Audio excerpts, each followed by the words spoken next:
Fala pessoal, tudo bem? Meu nome é Matheus e como eu havia comentado no vídeo anterior, a ideia aqui dos próximos vídeos é trazer para vocês quais as empresas que eu pretendo intensificar os meus aportes neste ano 2025. Como vocês podem ver, a primeira empresa que estarei apresentando aqui será a Kepler Weber, uma gigante do agronegócio brasileiro com quase 100 anos de história.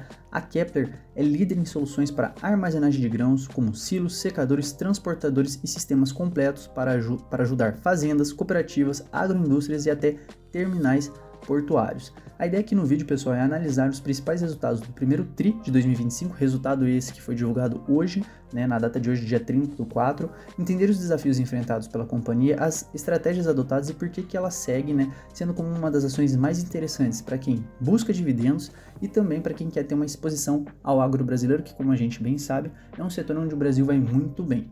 Também, pessoal, tudo que eu comentar nesse vídeo não é nenhuma recomendação de compra ou venda, então faça sua própria análise, seus próprios estudos, tá bom?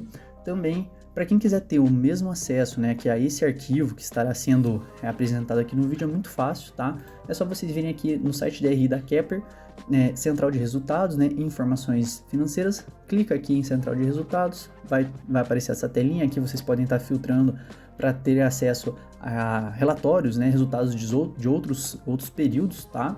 E aqui é só vir aqui, ó, apresentação de resultados, clicar nesse ícone que vocês vão conseguir baixar e vai ter o mesmo arquivo que estará sendo apresentado aqui para vocês, beleza? Então, pessoal, agora falando aqui dos principais destaques, a receita líquida da companhia reportou nesse primeiro TRI de 2025 357,2 milhões, uma redução de 6,1% quando comparado ao mesmo período de 2024.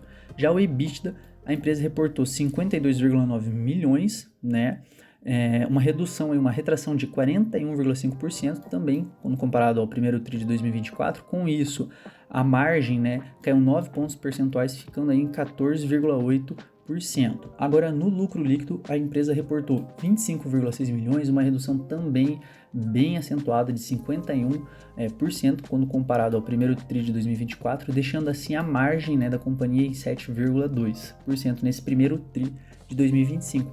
Então, ou seja, o que a gente pode tirar aqui desse slide? Que realmente foi um trimestre mais desafiador para a companhia, especialmente na questão de rentabilidade, mas vale destacar que a empresa ela ainda continua lucrativa e com um caixa positivo, tá? Mesmo em meio a um cenário macro pressionado, com juros elevados no Brasil e uma volatilidade nos preços da soja e do milho. Tá bom? Também, pessoal, se a gente comparar agora aqui, pegando esse indicador aqui do EBITDA ajustado, que ficou com uma margem de 14,8%, por mais que tenha tido essa queda de 9 pontos percentuais, como eu comentei, a margem de EBITDA ela ainda continua em um patamar bem sólido, porque anos anteriores, lá no período entre 2015 e 2017, para vocês terem uma noção, a companhia, ela divulgava, ela operava com margens abaixo de 5%. Então, por mais que tenha tido, esse resultado não muito bacana, que foi reportado agora no primeiro TRI de 2025, ainda também é um patamar alto para a companhia se comparado a anos anteriores, tá bom? Então, agora falando sobre a diversificação de receita da companhia, uma das grandes forças da Kepler está na maneira em como ela estrutura sua receita. Diferente de outras empresas do agro que dependem fortemente de ciclos de investimento em infraestrutura rural, a Kepler consegue distribuir seu faturamento em diversos canais. Então, no primeiro trimestre, a composição foi a seguinte: o segmento de fazendas representou 37%, seguido pelo segmento aqui de agroindústrias, que foi 28%, depois nós tivemos 21% sendo de reposição e serviços. Na sequência, nós tivemos aqui negócios internacionais representando 11% e, por fim, portos e terminais representando 3%.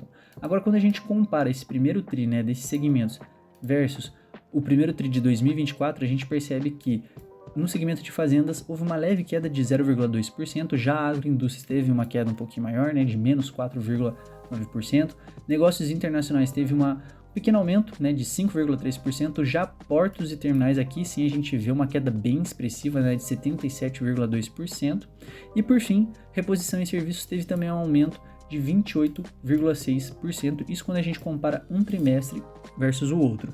E aqui, pessoal, agora dando um destaque justamente para esse segmento aqui, reposição e serviços, a gente sempre tem que estar olhando nos próximos resultados que a Kepler divulgar, justamente por esse segmento, porque muitas vezes ele pode passar despercebido, mas ele tem um papel estratégico. Ele oferece manutenção, suporte técnico e fornecimento de peças para instalações já existentes. Então, em outras palavras, é uma fonte de receita mais previsível e recorrente.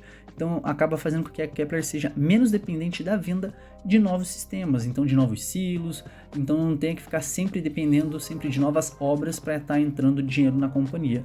E isso acaba mudando o jogo para a Kepler, porque ao fornecer, né, ao fortalecer no caso essa linha de negócio, a companhia ela consegue reduzir a sua exposição à sazonalidade típica que existe no setor que ela está, né, exposta, que é o agronegócio. Então, em vez de depender apenas da vontade de investir de grandes produtores, ela passa a contar com uma base de receita que acompanha a operação contínua dos clientes que hoje ela já possui.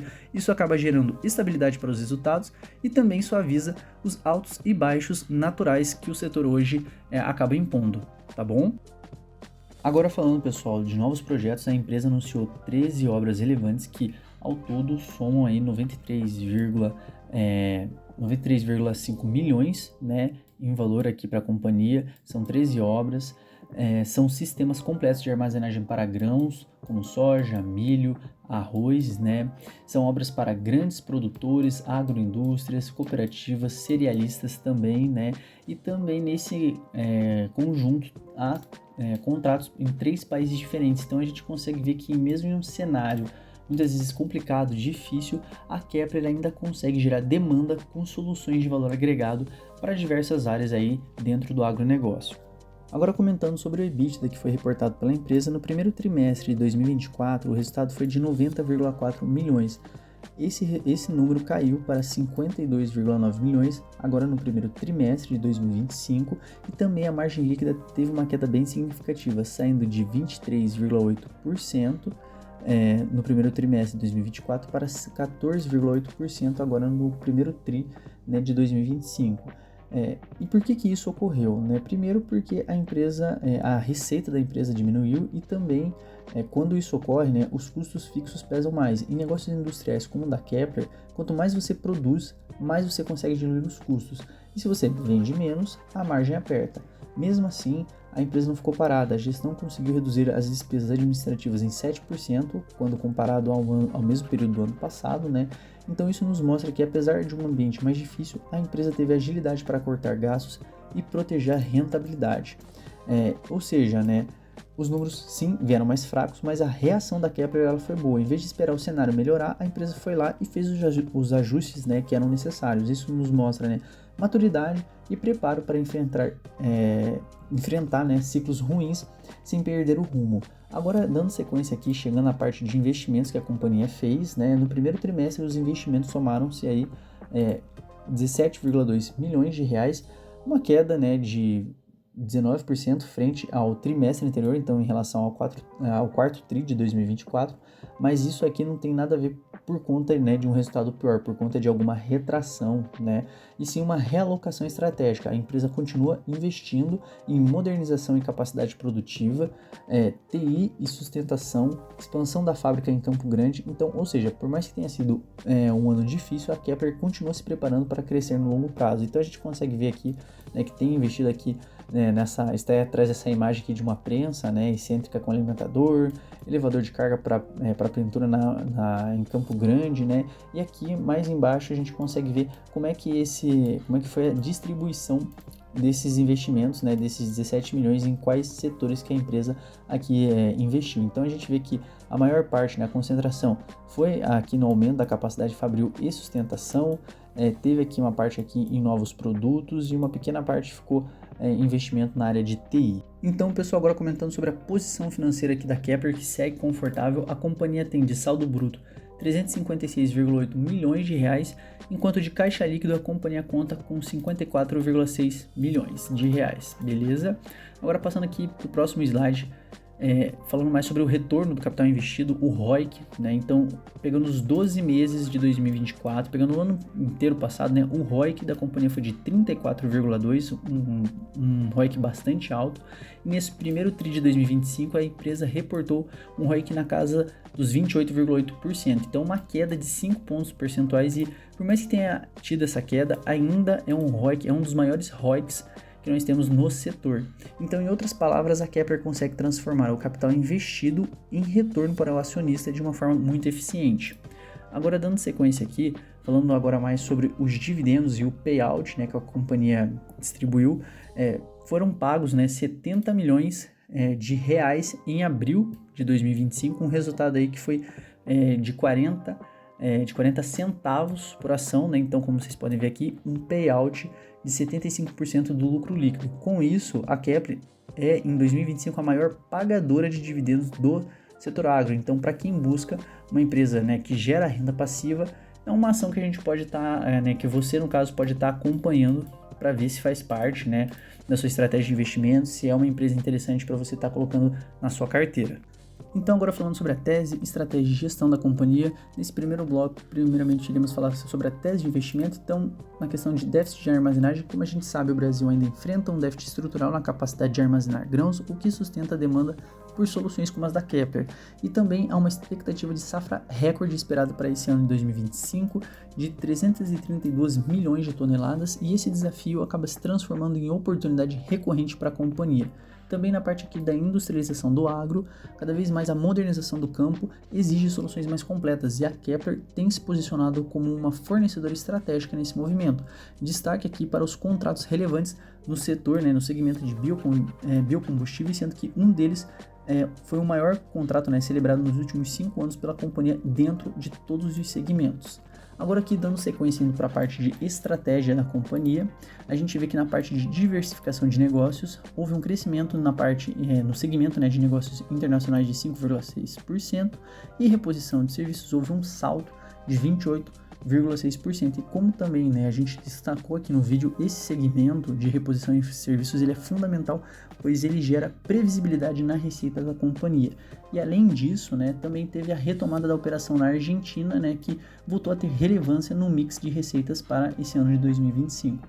Também aqui na parte de estratégia, na parte de monetização dos dados, a Kepler ela vem se digitalizando, e um exemplo disso foi o contrato firmado com a XP em abril de 2025, com foco em hedge e geração de receita recorrente via uma plataforma digital. Então essa é uma das estratégias aí para a Kepler, que ela divulgou aí nesse primeiro resultado, nesse primeiro TRI de 2025.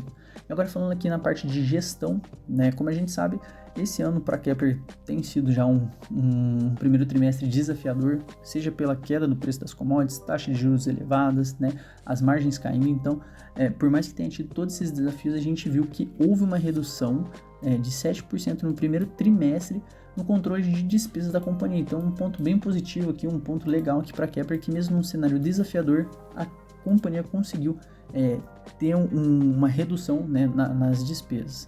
Agora falando da parte de relacionamento com o cliente, a Kepler cada vez mais, e isso é interessante, ela cada vez mais vem buscado ter um melhor relacionamento com o seu cliente, então se aproximar cada vez mais, poder estar oferecendo uma qualidade de serviço cada vez melhor. Então isso é interessante. Como é que a gente consegue medir isso?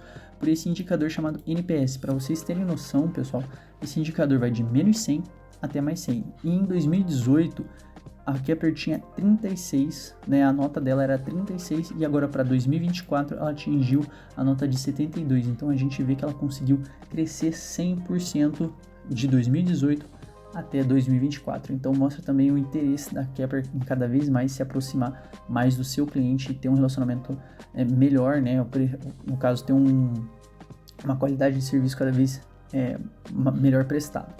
Também, com isso a gente consegue ver uma empresa bem preparada, bem estruturada, que olha para dentro de casa quando a gente fala na questão de eficiência, mas também para fora de casa quando a gente está comentando sobre a questão de crescimento e diversificação. E por fim, pessoal, agora falando um pouco mais sobre a questão da perspectiva da companhia para esse ano de 2025, eu vou estar comentando mais sobre esses dois tópicos aqui, até porque os outros dois aqui foi algo que a gente já comentou, sobre a questão de caixa líquido, que a companhia tem 54,6 milhões, que também já foram pagos 70 milhões de dividendos. Então vamos focar mais nesses dois últimos quadros aqui, tá? Então o primeiro aqui, como vocês podem ver, a companhia ela tem um foco na execução do plano que ela chama de KW 2030, que ela vai utilizar essa cultura Lean, que é nada mais que uma cultura que busca, a filosofia dela é aumentar a eficiência, reduzir desperdícios e entrega de mais valor ao cliente, com o uso menor possível de recursos. então a gente consegue ver, né, e com isso buscar uma expansão no mercado e uso estratégico de dados. E também o segundo ponto que daí, né, é o que vai beneficiar, pode beneficiar no caso a Kepler, mas não depende exclusivamente dela, é justamente a expectativa de uma safra recorde para esse ano. Então, com isso, a companhia pode se beneficiar com bons volumes de produção, mesmo diante de um cenário de juros altos e oscilação no preço das commodities. Então, por conta dessa safra recorde, pode acabar, isso sustenta, no caso, né, a demanda por armazenagem e, consequentemente, pelos produtos e serviços da Kepler. Então é isso, pessoal. Mesmo com os desafios do trimestre, a Kepler ela mostrou resiliência, consistência e foco em longo prazo.